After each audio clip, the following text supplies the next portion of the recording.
This is a little flute improvisation based on my direct interpretation of looking at the beautiful ripples of water that are happening right now.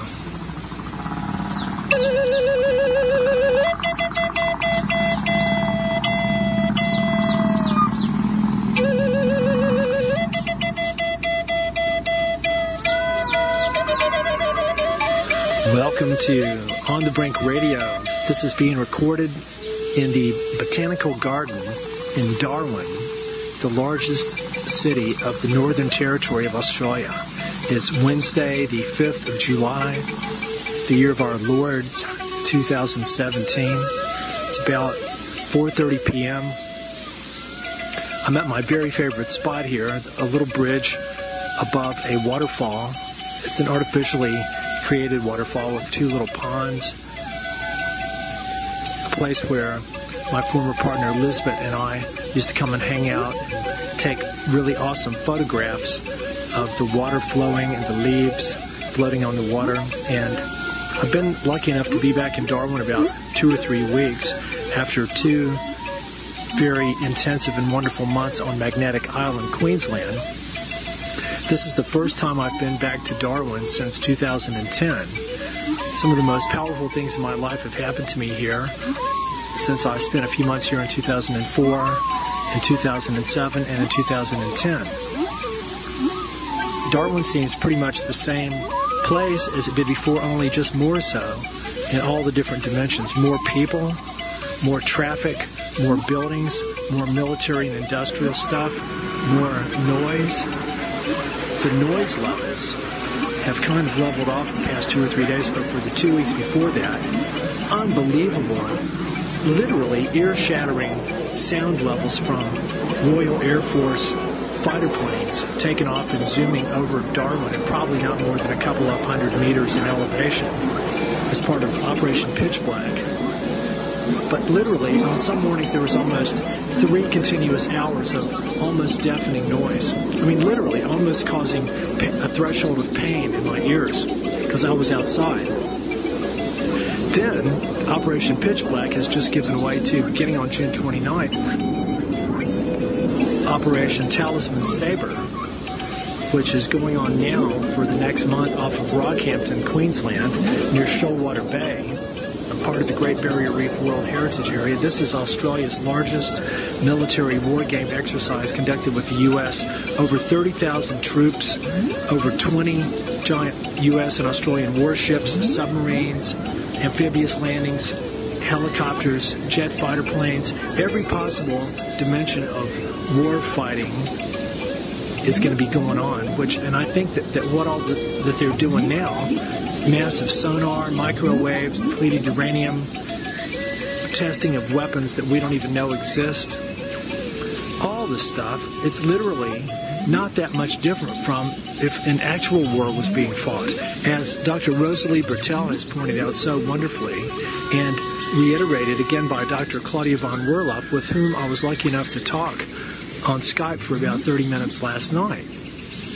Dr. Bertel made the point that the sheer existence of the military-industrial complex, all these weapons and preparations for war, is really a totally parasitic influence on the body of Mother Earth, sucking out all her resources and human mind share and energy and time. And it's purely destructive, even if it's not waging war, just its existence. So this is a big part of the work of today, is trying to decloak the military-industrial juggernaut. But Darwin, Northern Territory, the Darwin of the first decade of the 21st century, is a total example of the military-industrial juggernaut running off the rail, shattering the Dreamtime tranquility that's existed for hundreds of thousands of years here. In this show, my first new show in 2 weeks, I didn't have a show last week because Jules Stanley, the producer and chief executive officer of UCY-TV, had to be hospitalized for a few days because of a medical emergency, but she's doing all right now. So I think the shows will be back online. So please send many beautiful healing blessings and prayers for Jules Stanley. I did an interview with her a few weeks ago, and then she interviewed me. But she's a great asset to humanity and life on Mother Earth right now. I'm going to sort of walk around a few different parts of the botanical garden here now that the sun is going down. It's been even though it's the dead of winter, it's been a balmy 31 degrees centigrade by around 3 p.m. every day for the past week, which is, it's a little warm, but it's nice. Now it's cooling down. I'm in the shade. I was almost thinking of having a dip in the pool here because nobody's around. But I've been swimming in the ocean every day, even though there theoretically could be crocodiles. And one was even seen not that long ago, but I sort of keep an eye out. This is not crocodile-infested territory, but it's definitely their territory. You've got to keep an eye out and be very aware when you're near the ocean, anywhere in the top end. One of the really nice things about where I'm standing right now is the ability to look down onto the surface of the water and watch all kinds of really beautiful reflections and ripples being generated by little bugs, little dragonflies having a sip of water, little bugs coming up from beneath, little bugs skimming on the surface, little things falling from the trees. And I could stand here and watch it all day. I've filmed quite a bit of footage here, but it's just so mesmerizing. And even though there's some background noise from Stewart Highway, it's not too bad right now. But it's just incredibly magical. Elizabeth and I made a film called Tawaiwaia Dreaming back in 2010. It's mainly footage of water that we shot in Litchfield National Park, which is about an hour and a half to the south of here. And we might have had some footage from the botanical garden here, but it's just very, very, very beautiful to watch these patterns of water. I was very lucky last week because Uncle Claver, who's the eldest elder of the indigenous people of the Wadak community, also called Port Keats, to the southwest of Darwin. That's where my friends Gregory and Aquaria work part of the time and live. My friends who I'm staying with here in Darwin, they've actually taken off just yesterday to go camping over that way for a week or two. But Uncle Claver was here helping Gregor to decipher some of their language, because Claver's the last elder that fully knows their language. And when he passes on, anything that he hasn't been able to successfully transmit to other people is going to be lost. So Gregor's been engaged in a massive project to try to get him to, I don't know if translate is the right expression or not, but to try to sort of get the language out of him. It seems like a lot to do that's just been embarked on in a relatively short amount of time. But anyway, they're making a go for it, and I hope that the language is able to be passed on and preserved, because every indigenous language of any continent, any culture, any people represents a unique perspective, worldview, and cosmology, a unique piece of the puzzle of what it means to be here now as human beings on Mothership Earth. Every piece of the puzzle is just as important as every other piece. I wish you could see these beautiful ripples. I don't know how to convey it into sound. Maybe the music of my flute might express it more than anything else. Eva's Cafe here at the Botanical Garden has become my sort of little home away from home away from home in my office here the past few days, due to the noise and chaos going on at the Gregor and Aquaria homestead there. It's a very beautiful environment beneath giant, beautiful trees, kind of in the shade, and really nice coffee and muffins and brownies with very good prices and really nice people. I've been able to sit there and write a lot of postcards, but I've also been doing a lot of brainstorming about what originally started out to be one Beyond film that's now evolved into becoming a series of Beyond films, a series of at least 7 and possibly more full-length films based on my long-standing love of and work with and on behalf of the whales and dolphins and all my family of life in Mother Ocean, and Mother Ocean herself, her nature, and the real global threats to her and her life from human military industrial civilization. Now, this is a very big picture project. But I've been making massive amounts of notes on all the different aspects of this lately, moving up to beginning to organize a lot of underwater footage from my marine biologist friends, and actually starting to put these Beyond films together. And I'm working with quite a few really talented musicians who are contributing some music for the soundtrack. It's going to be a lot of original music and acoustic experimentation that I'm doing myself, integrated with a lot of whale and dolphin sounds and other kinds of underwater sounds. Also, hopefully, some actual recordings of military industrial technologies.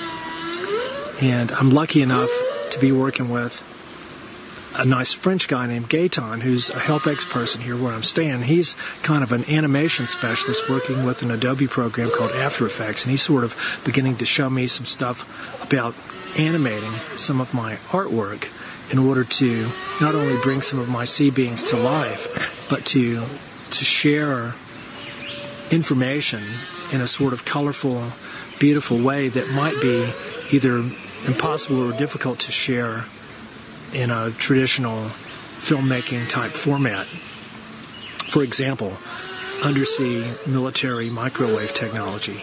It'd be a lot easier to show that via an animation than it would be using real imagery. But one of the things I've really been thinking a lot about, especially as I stand here and ponder the beautiful reflections of the water, is the nature of water herself, the nature of Mother Ocean, and the one living entity that consists of all the water on Mother Earth, fresh water and all the lakes and rivers and streams and ice and clouds and in the atmosphere and the aquifers down in the ground and inside the bodies of every living thing. The water, wherever water is, if you look at the sum total of all of water, that's a containment vessel for all of life. Because as far as I know, there's really no life exists without water, unless you want to talk about the borderland entities of viruses and nucleic acids. But I believe, well, cellular structures have to have water. I know that. Very, very interesting. But so much of my Beyond films are going to be totally non-linguistic. There might even be an entire 1.5 hour segment that may have no talking at all. I've thought of an interesting concept. There's a type of meditation that people go to. It's called Vipassana.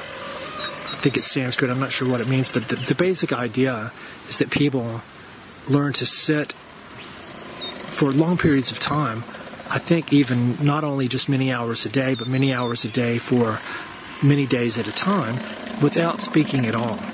And I'm not sure if they're allowed to speak in the night or anything, but I can really understand the wisdom of this because it's following the advice of Carlos Castaneda and Don Juan to shut off the internal dialogue, the internal vocalizing process that's always creating sort of a linguistic barrier between our ability to be truly receptive to being here now.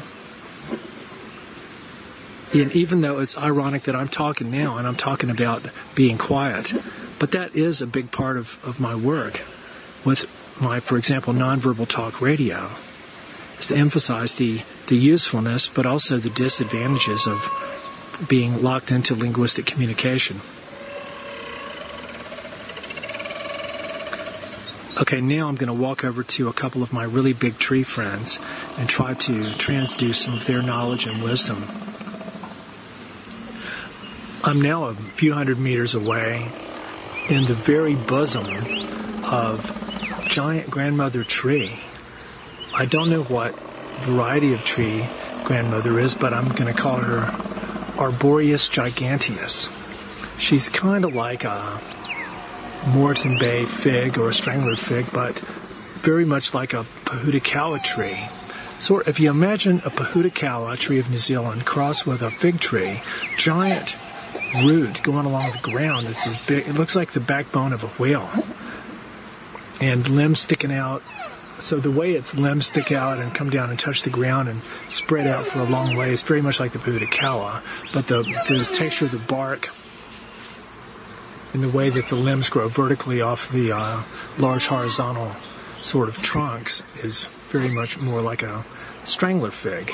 So I'm not sure what your kanji is, but this grandmother tree is the first tree that invited us to come and be with her.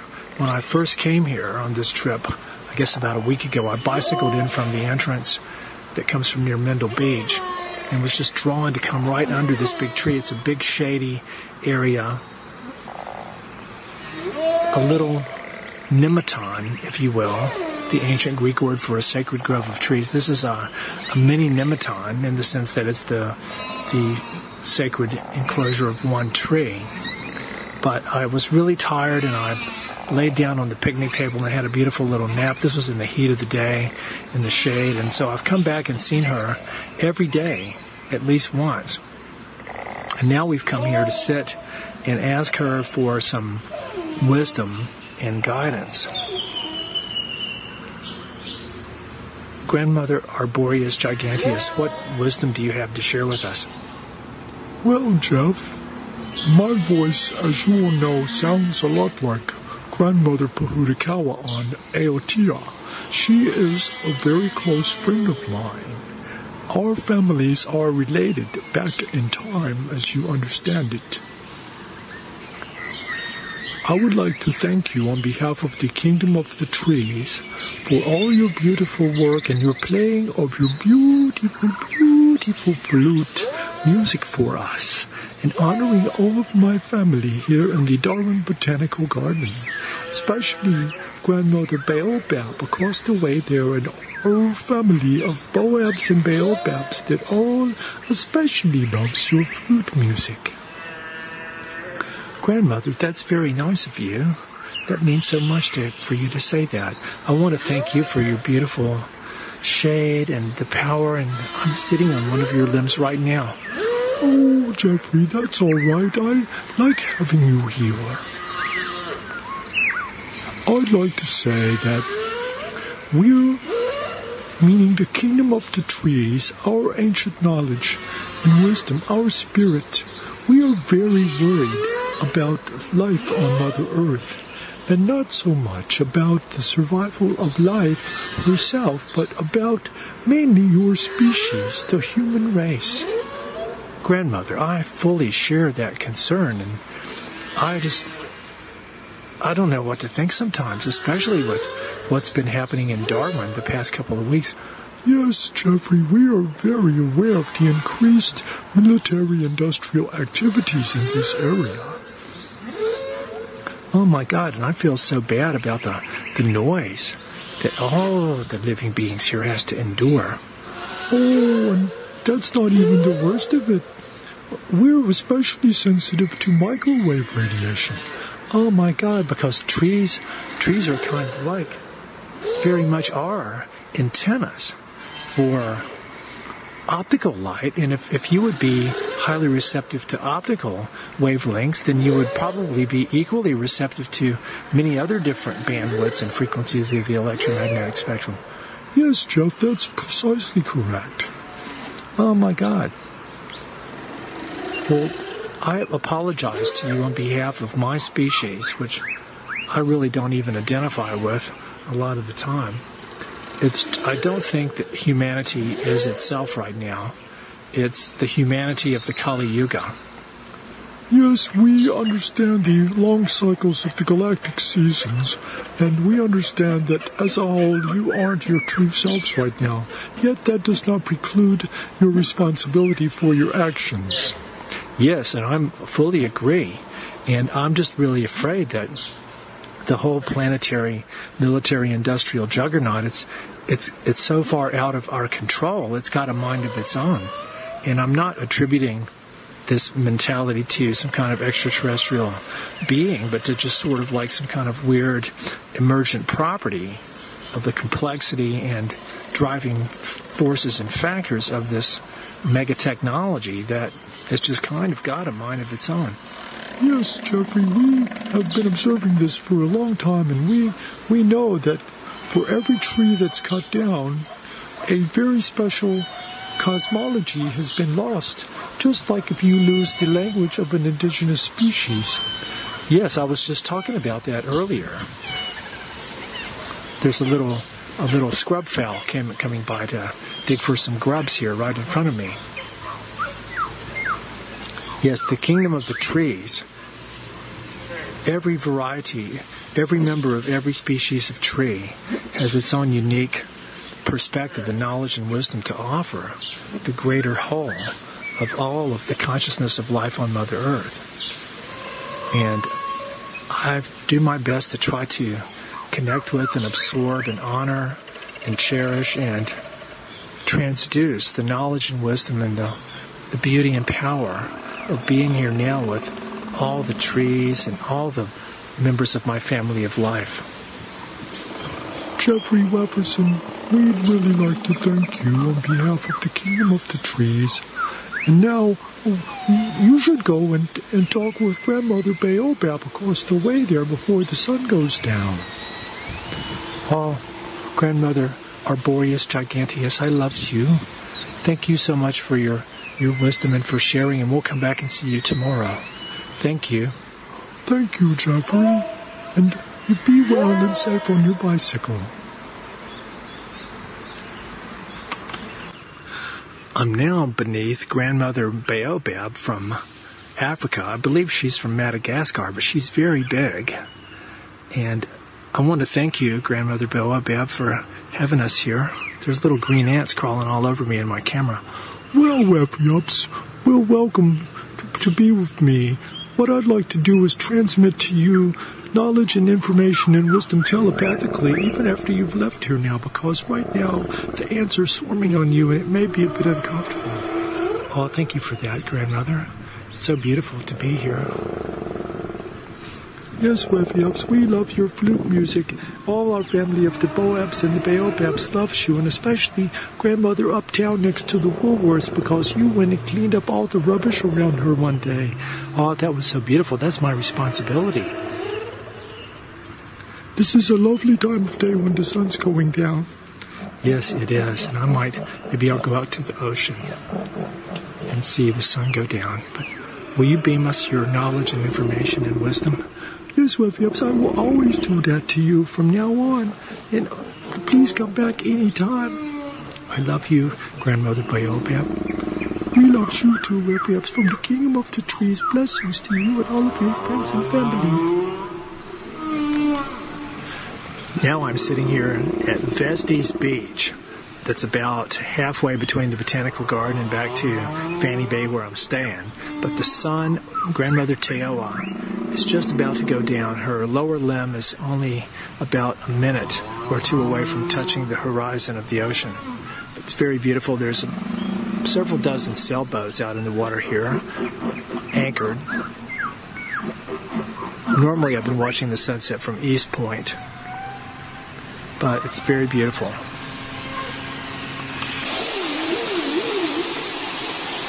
This is part 2 of On the Brink Radio, broadcast number 205, 206. This is being recorded on Thursday, the 6th of July. I'm back in the Botanical Garden. I'm sitting right at the top of a little artificial waterfall where I recorded the beginning of my show yesterday, but this time I'm right at the waterfall. You can hear it. It's about 5 meters tall. Totally artificial, but the water flowing over it is very real. But I find the sound to be very soothing, and I'm really looking forward to going to visit Litchfield National Park sometime in the next week or so. A national park with about, at least a couple of dozen really big natural waterfalls that are spring-fed, and so they never dry up even at the peak of the dry season. In the second part of the show, I wanted to talk about Australia as a land of extremes. It's the country where I've probably spent more time than anywhere else in the past 17 years. Almost as much time in New Zealand. But I've come to know Australia very well, a lot better than most of the people who live here. And not just because I actively love her as a country and a land and the indigenous people, the spirit of the land, but also because I don't live in one place all the time. I'm in constant motion, and I stay places long enough to get to know them and to form a really deep connection, like for, a couple of months at a time. Like I've just spent in Tasmania and on Magnetic Island here on this trip, coming to have a real connection with places, but yet not being there all the time, and then coming back to visit gives you a really enhanced and broader perspective on the reality of what places actually are and the kinds of changes that are happening there that become invisible to the people that are exposed to, say, for example, military-industrial development. If they see the same view out their window every day, they don't notice the gradual changes. But when you go away for a year and come back, and there's all these buildings and factories and mine sites and missile bases there and stuff, you notice it very clearly. So I try to share this awareness with people. The top end of Australia is a very unique part of this country. It's an area that a lot of Australians have never been to, just like a lot of Australians have never been to Tasmania. And I guess, statistically speaking, most Australians live in Brisbane, Melbourne, and Sydney, concentrated on the southeastern part of the eastern coast. I'd say that's probably 80% of the whole population of Australia, which is really smaller than the population of Los Angeles. So all of Australia has fewer people than Los Angeles in a country that's probably a little larger than the continental USA. The top end of Australia, mainly an area called Arnhem Land, has the highest population of truly indigenous Australians here. I'm not sure of an exact figure, but a few years ago it was estimated that there was between 70 and 80,000 full-blooded indigenous people left living up here, which is still a very healthy population, not compared to the 2 or 3 million people that were here before the European invasion, but it's still a pretty good number of people. And they're in their own land. Arnhem Land is a very big area. Maybe, this is just off the top of my head, Arnhem Land may be as big as Texas. And so this is an area that's strictly Aboriginal territory. It may be divided up geopolitically into different regions according to different language groups, and this may or may not reflect the true kind of traditional indigenous territories that existed. I really don't know. But Arnhem Land, you can't just rock up and drive in there. You've got to have a permit. And I think these permits are probably really easy to get, especially if you do it through a tourism agency. I'm sure if you want to pay the price, pretty much anybody can drive a vehicle up in there and go around and do tourism type things. Because the indigenous people of Australia, again, that's a big generalization. A lot of them are still the more or less traditional people that really do love the earth, and they aren't in favor of the mining industry, of the gas industry, of big oil, of uranium, the military bases and microwave installations and stuff like that, although they probably still do drive around in pickup trucks with mobile phones and televisions and consume alcohol and enjoy all the accoutrements of the European civilization. So, that's no less paradoxical than the typical quote-unquote white person who thinks that they're an environmentalist, yet they still partake of all these things. And that's pretty much all of us to a different degree. At the top end of Australia clearly demonstrates the paradoxes or conflicts happening in Australia right now, but it's more extreme. Like, the top end is more extreme in several ways. It's extreme in its proximity to Southeast Asia and its distance from the main population centers of Australia.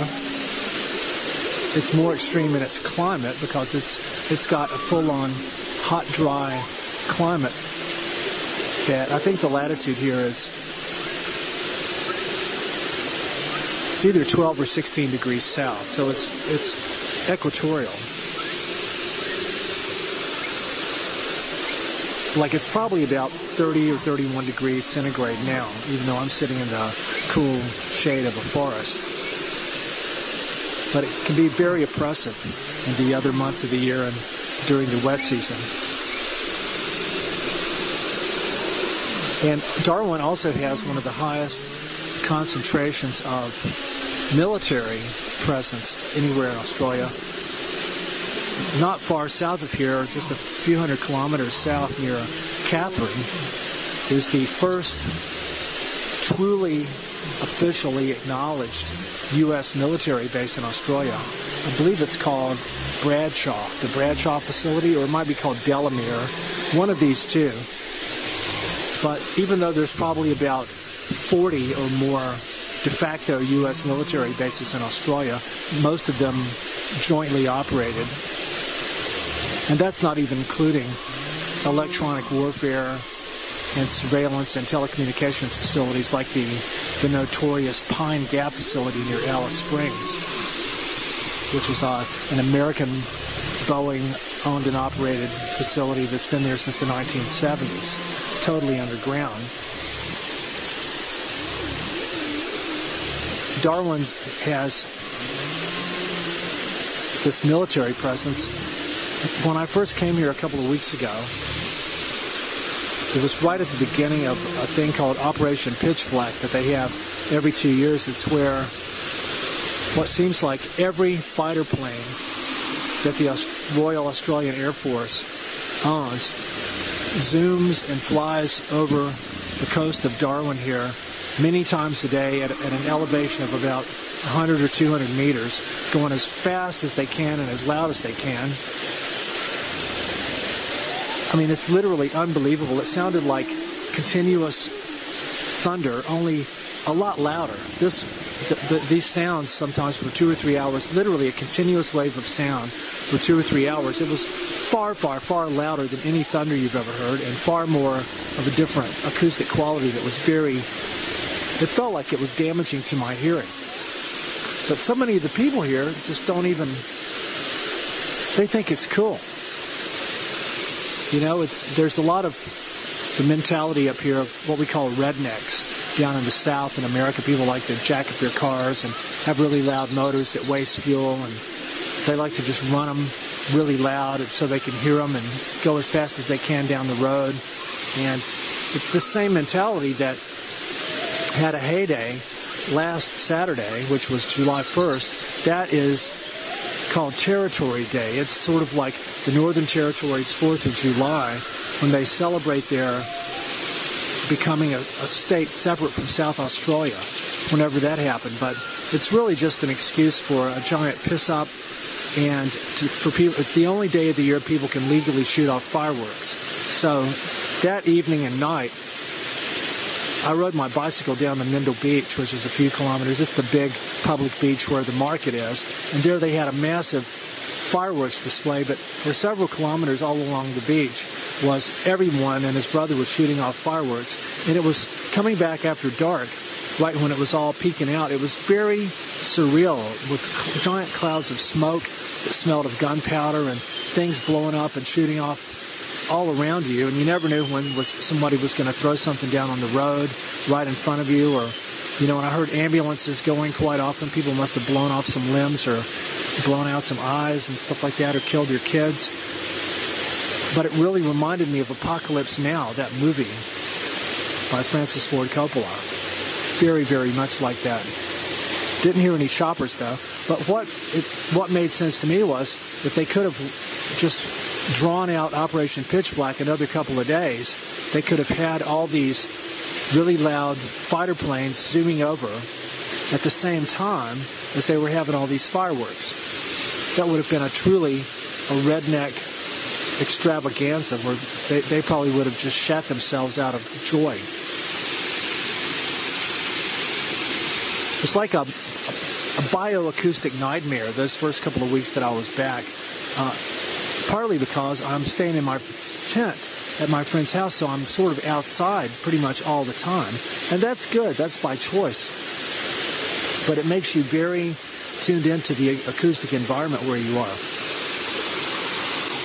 A lot of times I would notice that when these planes would fly over, that birds would make all kind of weird noises like they were startled or scared. And it was very disturbing that went on so intensely for so long. And then now, just about 4 or 5 days ago, Australia's largest war game, which that's actually an oxymoron, a war game, called Talisman Sabre, is going on all around Australia, but the main focus of it is amphibious land, air, and sea operations and maneuvers going on, centered on a place called Shoalwater Bay, which is in the southern part of the Great Barrier Reef World Heritage Area off of Rockhampton in Queensland. Over 30,000 U.S. and Australian troops are going to be doing every possible thing, just like in war. And I think that probably the only difference between these war games and actual war is that hopefully there won't be any human casualties. But you never know. But that's not counting casualties to non-human life, like all the life in the ocean, the sea turtles and the whales and dolphins and the fish and the stingrays and the seahorses and eels, and everybody that lives in the ocean is just going to be under attack by all this stuff just as much as if it was real war. So I fail to see the difference between a war game and actual war. My beautiful friend, Dr. Rosalie Bertel, who passed away in June of 2012, was a very poignant observer and commentator on the global military-industrial juggernaut,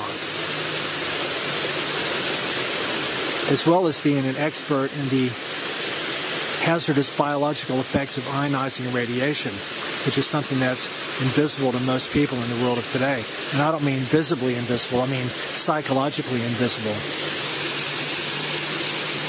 Dr. Bertel, in her book, Planet Earth, Latest Weapon of War, which a newly revised edition of is supposed to be coming out soon, according to Dr. Claudia von Werloff, who I just talked to on Skype a couple of nights ago.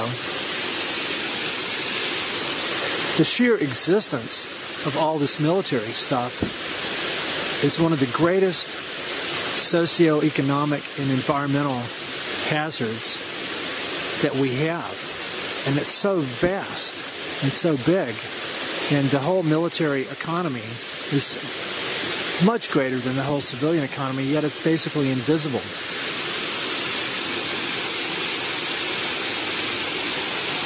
Just the existence of all the military stuff is in itself a form of warfare.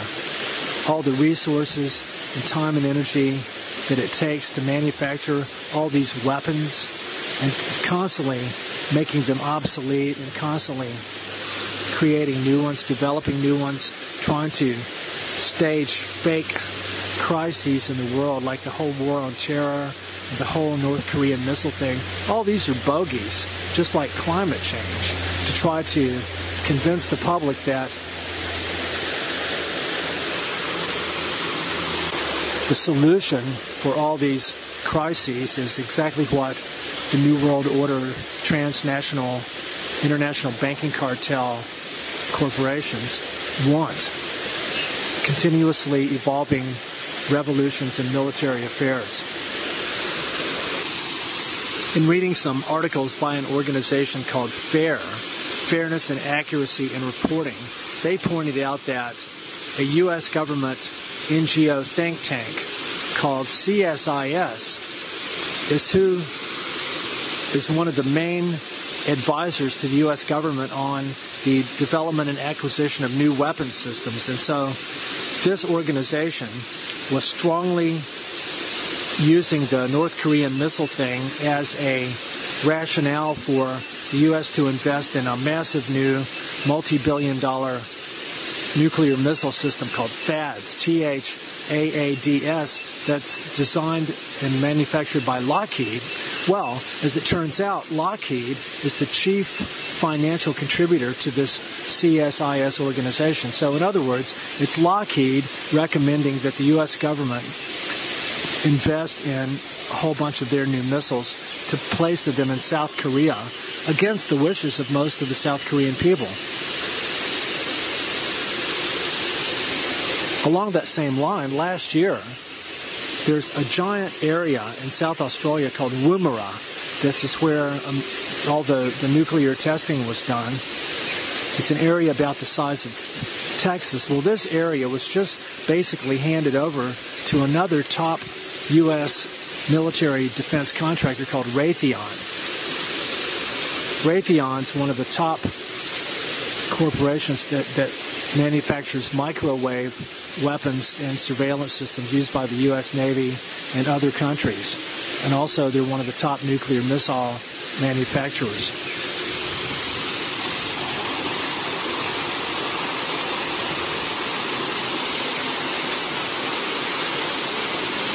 Australia really is under attack. It's a land of great contrasts. The beauty and power of nature and the Dreamtime. There's no other place like it on Mother Earth. The power and beauty of this land, just that I can talk about from my own experience.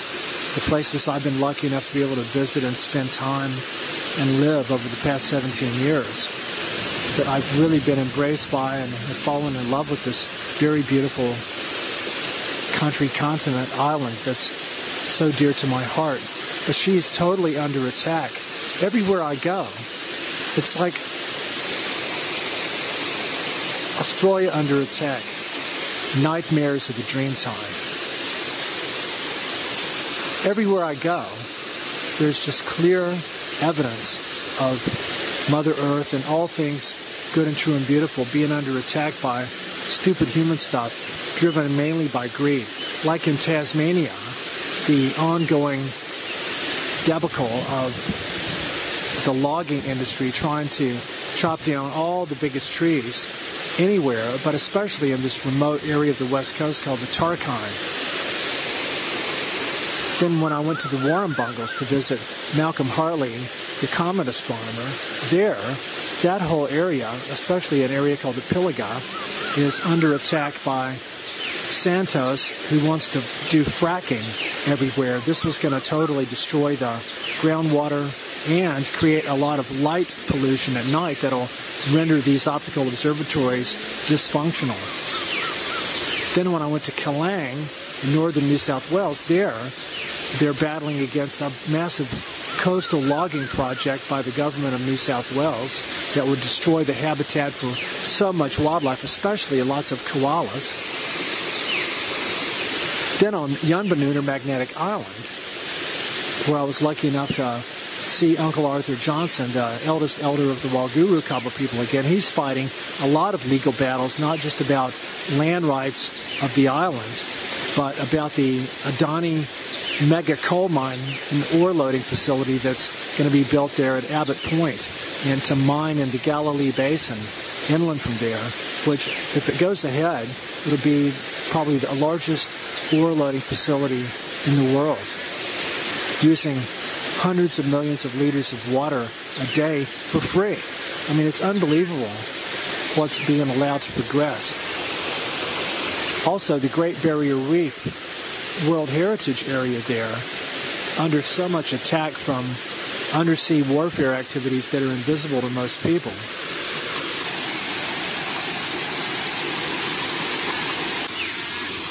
Cairns has a major submarine base, and we don't really have that much of an idea of the total amount of submarine activity, but I think it's vastly larger than anyone thinks because of the trend that marine biologist Terry Lilly has observed, that due to even weak but still existing environmental regulations in America, the U.S. Navy still just doesn't totally have carte blanche to do whatever it wants, and so they've been shifting all their undersea warfare activities down under to New Zealand and Australia, because here they can be even more invisible and pretty much do whatever they want, both in terms of practicing, preparing for a quote-unquote war, but also part of the Pacific Pivot and the rationale of surrounding China, which I think is all just another bogey, that it's part of the ongoing game to convince the public that they need all these weapon systems, when the reality is that all these weapons are really designed to kill life as we know it on Mother Earth, and especially ourselves. Then up in here in Darwin, you've got all the giant INPEX gas hub here that's probably fully online now, but the construction is leveled off. You've got the major Royal Air Force facility, the Delamere and Bradshaw bases down near Catherine, and probably other electronic warfare facilities and things that we don't even know about. So, I mean, these are just a few of the places that I've been in the past few months. But it's like that's the common thread. It's the Dreamtime under attack by the human military-industrial complex. I have to make a notation here about Australian filmmaker named David Bradbury. He's a guy, I finally got to meet him for the first time last year, just for about 15 minutes near Ocean Shores. But I got in touch with him back in 2003 because he made a couple of really cool films that were big steps towards educating the public about the global nuclear scenario, and especially the use of depleted uranium. He made a really cool film called Blowing in the Wind about depleted uranium, and he focused on the use of DU by Australian and American forces at Shoalwater Bay, which is where Talisman Sabre is happening right now. And then his next film was called A Hard Rain, which was also a look at the global nuclear scenario. Well, after these films, he sort of dropped off the face of the earth. And just a couple of months ago, he's kind of come out of hibernation, which I applaud his efforts to get back in the swing of things, because he was doing some really good work. But when you listen to what he's talking about, it's like his thinking hasn't changed in 14 years. He's still talking about some very significant threats to, for example, marine life, like sonar, and he's talking about depleted uranium. But sure, these are as real as ever, and of course they're very, very, very important, but he's not even mentioning anything about the whole new electronic warfare microwave paradigm that's so dominant in all of the military stuff on land, sea, and air. And he's also talking about Australia's carbon footprint, as if the one thing he has picked up on from his hibernation was the Manhattan Project of Public Relations called climate change. So anyway, when you listen to what he's talking about, rather than making constructive observations on what's going on and what's different now than what he ever talked about before and what we can do about it, he's basically whinging and pointing the finger at America for all of its war activities and how bad it is that all the Australian people are always going along with America to go and fight wars. And that's hardly the case. I mean, I pointed out in a message to him today that England is by far the most genocidal country this planet's ever seen. And yet, who's pointing any fingers at England? You know, and I said to Bradbury, I go like, you know, without the intervention or the influence of England and America, what would Australia be? I mean, literally, what would it be? It would be the land of the Dreamtime with the happy indigenous people still living here as they have for hundreds of thousands of years if England and America had never set foot here. So what good has come from the presence of America and England here? But, you know, I don't know. I wish David Bradbury would get a clue and bring himself up to date on what's really going on in the world. He did get to interview Dr. Rosalie Bertell, and I think they mainly talked about ionizing radiation and the health effects.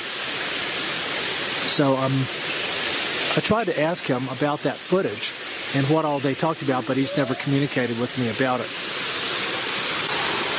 That's all from the waterfall. I'm going to bicycle out to a place called East Point, a reserve where I often go and watch the sunset, and there I'll record the concluding portion of this episode of On the Brink Radio. I've now bicycled a few kilometers out to East Point, where I just had a beautiful swim in the ocean for the first time in a couple of days. So beautiful, nice and clear, and not cold, not hot, not warm, just cool, very beautiful. The sun's probably about 30 or 45 minutes from going down. You can definitely tell the days are getting longer again now since the solstice. Bicycling out here, in the distance, coming from Pee Wee's Cafe, I heard some music that I recognized as the music of an old friend of mine that I knew in Darwin back in 2007. He goes by the name of MD. He's a didgeridoo player. And I heard the music. It was their sound check for a corporate gig he's doing at this little cafe. It's didge and drums. So it was pretty cool. It's a bit frenetic and upbeat. But I stopped and talked to him, and he recognized me. We had a little chat. So that was quite cool. Very interesting connection. I wanted to close the show by sharing my ongoing, deepening connection with the indigenous people of Australia, who I consider to be, as a whole, the coolest and most wonderful and gentle people on this whole planet, of human people, that is. On this trip in particular, I've been really getting more and more insight into the extreme complexity of the whole scenario of the indigenous people here, the First Nations Australians, understanding how they relate among themselves, both within their own tribe or nation and between other tribes and nations and between members of families. And it's got all the potential for conflict and drama that any non-indigenous people would have, but in some ways it seems even more amplified or exacerbated, probably because of a number of different factors, not the least of which is that they're, as a whole, being forced to live embedded in a culture that's not their own, that they've more or less adapted to with varying degrees of success. But the Aboriginal people here tend to have a lot of health problems as they get older from various reasons of living within the quote-unquote white society. I think a lot of it's dietary, a lot of it's spiritual and emotional, psychological. They don't have the tolerance to alcohol that the white man has, even though there's not really a white man. Anyway, but I've really been deeply embraced by a lot of very interesting and nice indigenous people.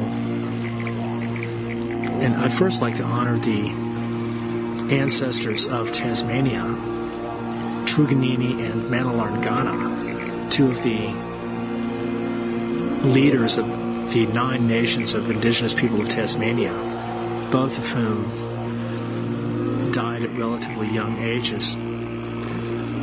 But I always honor their spirit whenever I'm there. They both lived on the East Coast, Truganini near Oyster Cove, Oyster Bay, south of Hobart, and Manalarngana to the northeastern coastal nation. And I was also able to spend some time at the lovely Tiagara Aboriginal Center there at Devonport, which was really special. That's a very powerful place. In Kelang, New South Wales, I was connecting with a lot of spiritual energy from the valley there where my friends live, which was supposedly a men's sacred site. Then when I left there, I went north and stopped near Noosa to see Barbara Randall, who is the widow of Uncle Bob Randall, who was one of the custodians of Uluru, as well as a kind of spiritual representative or spokesperson on behalf of all the indigenous people of Australia, and really all the indigenous people of the world. Kind of like, I'm not a fan of the Dalai Lama, but Uncle Bob Randall was kind of like a Dalai Lama of the Aboriginal people of Australia. I first saw him in this film called Utopia by John Pilger, and really was very drawn to his way that he described everything, and I painted a beautiful hand-painted rock for him that you'll see as my profile photo on Facebook.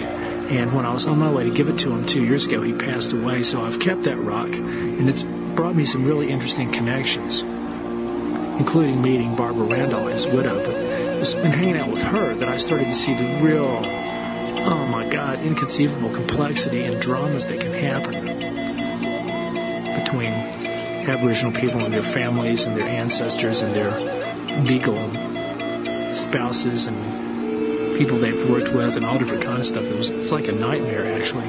It's so ironic because of his beautiful spiritual legacy. Then on Magnetic Island, or Yunbanoon, I caught up with Uncle Arthur Johnson back when I was there.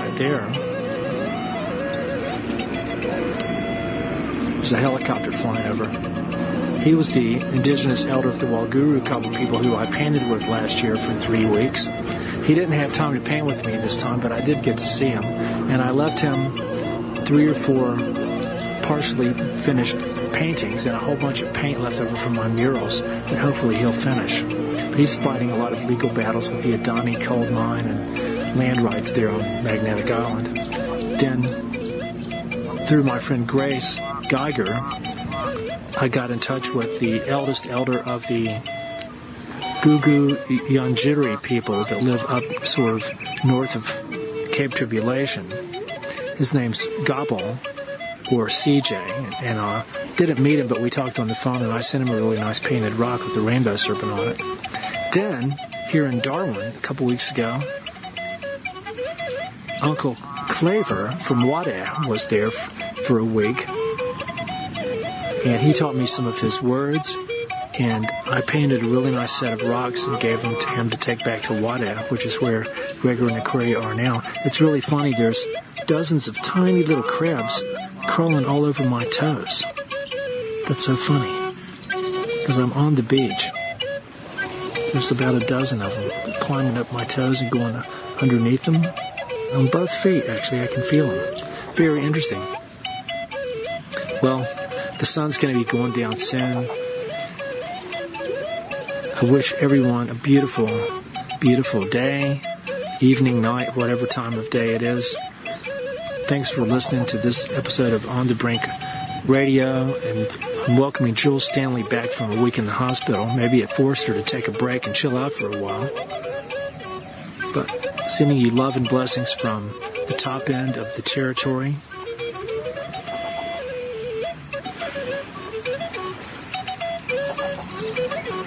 May Goddess bless all the Homo sapiens and help Mother Earth to cleanse herself of the Homo sapien macrovirus. Over and out, this is Jeff Wefferson. Good day.